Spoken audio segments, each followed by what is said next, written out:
Salut! Am aici un iMac Late model 2009. După cum se observă, acesta a acumulat destul de mult praf în spatele ecranului și este deranjant pentru utilizator. În clipul de astăzi îți voi arăta cum se curăță acest praf și pe lângă îi vei face și un upgrade de la HDD la SSD. Să începem! Folosesc o ventuză simplă pentru a scoate sticla de pe fața computerului. Aceasta este fixată cu magneți și se va desface ușor dacă tragem dintr-un colț al acesteia. Ecranul este fixat cu câteva șuruburi. Voi folosi o șurubelniță cu cap tors pentru a le desface. Mai departe, cu PC-ul în poziția normală, trag ușor display și voi scoate cu atenție conectorii panglicilor ce fac legătură între acesta și placa de bază.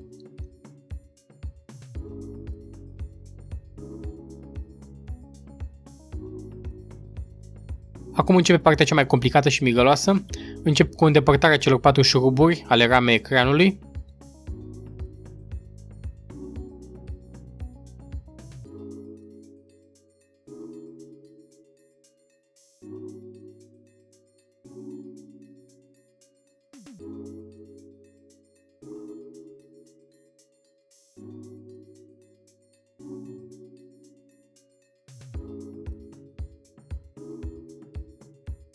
Apoi scotchul de pe conectori și de pe margine cu ajutorul unui cutter.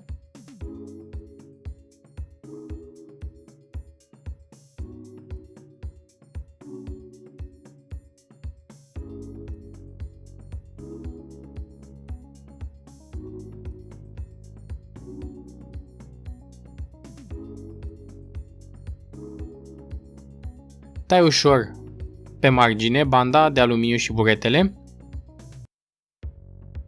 Atenție mare la manevrarea cutterului în jurul panglicilor. Acestea sunt destul de fragile și se pot tăia ușor și sunt adesea nereparabile și greu de găsit. Un moment de neatenție ar putea costa un display nou. Deși pare destul de bine închegat, este surprinzător cât de mult praf a intrat. Acest lucru este cauzat cel mai probabil de ventilatoarele ce răcesc procesorul, partea electronică și placa de bază. Praful fiind recirculat în interior, acesta a găsit un orificiu și și-a făcut loc între straturile ecranului.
Am scos șuruburile ce susțin capacul de protecție al circuitului de control pentru matricea de LED-uri a display-ului.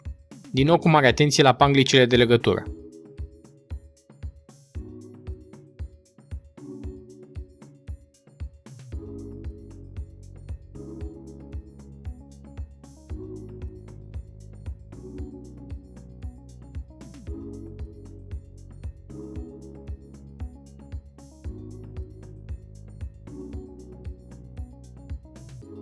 Trebuie îndepărtată rama de metal din jurul ecranului, aceasta este prinsă în acest moment doar în clemele de plastic.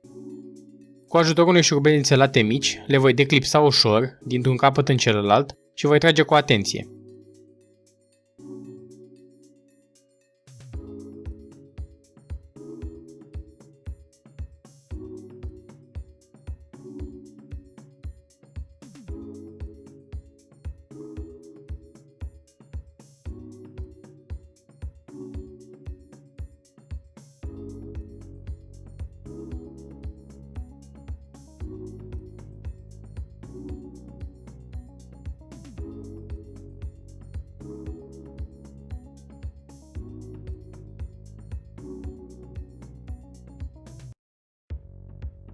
Am îndepărtat rama și am ajuns în punctul unde mi-am propus. Cu ajutorul ventuzei, trag de display încet și cu multă atenție din partea ce nu este legată de vreun circuit. Cu o cârpă curată și uscată din bumbac, șterg ambele suprafețe foarte bine și pun înapoi ecranul cu mare atenție, deoarece pe margine mai există aceste mici elemente ce se pot rupe foarte ușor.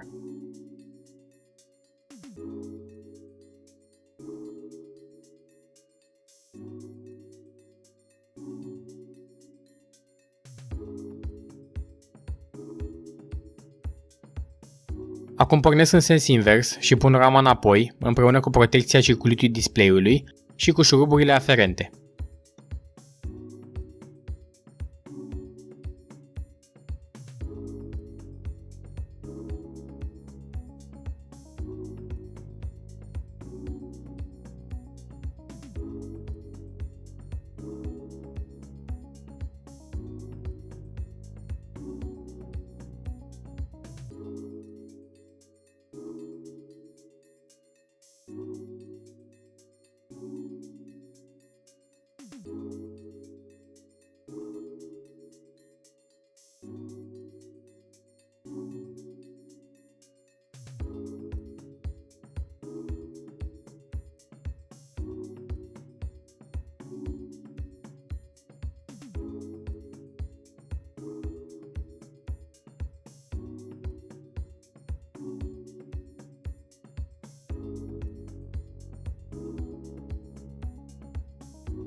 Izolația o refac cu ajutorul unei benzi de aluminiu pe toate marginile unde am tăiat sau îndepărtat izolația din fabrică.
Am terminat cu display-ul și las acum deoparte și voi trece la upgrade.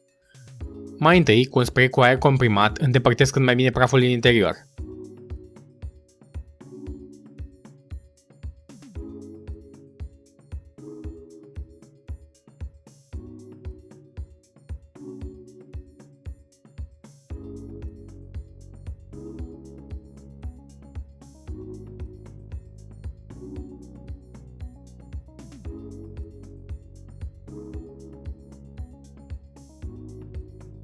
Desfac cele două șuruburi ale HDD-ului. Ulterior, de pe el voi avea nevoie doar de ramă.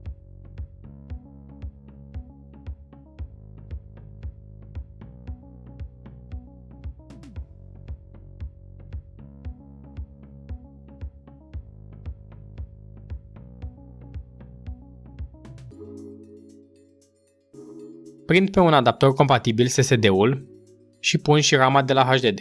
Îl fixez foarte bine cu banda adezivă și îl înșurubez în locașul dedicat.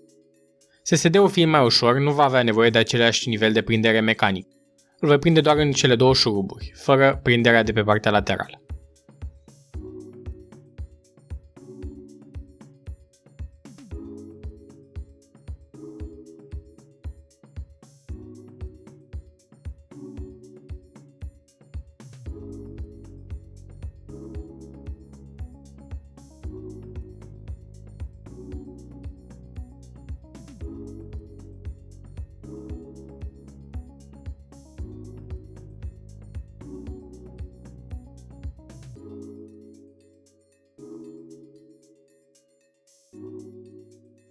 Prin conectorii pe SSD, iar conectorul dedicat senzorului de temperatură îl las în aer, eventual îl lipesc pe SSD, pentru că acesta nu a fost prevăzut cu senzor de temperatură.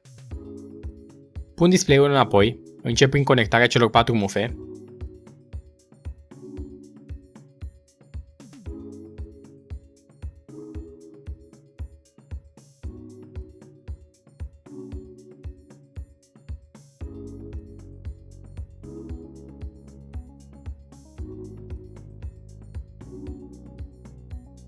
testez înainte să închid complet PC-ul. După cum se vede, funcționează perfect, praful nu mai este, se mișcă exponențial mai bine cu noul SSD față de HDD.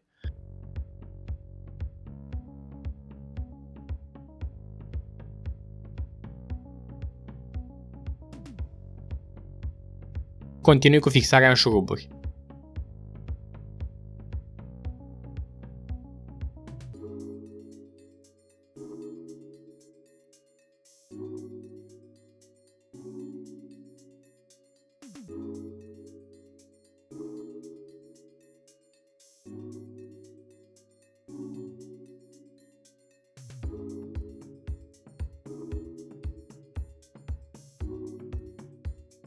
Cam atât am avut să vă prezint în acest video.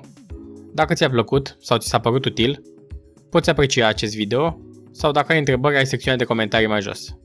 Te poți și abona dacă nu ai făcut-o deja. Ne revedem la următorul video, mulțumesc de vizionare, salut!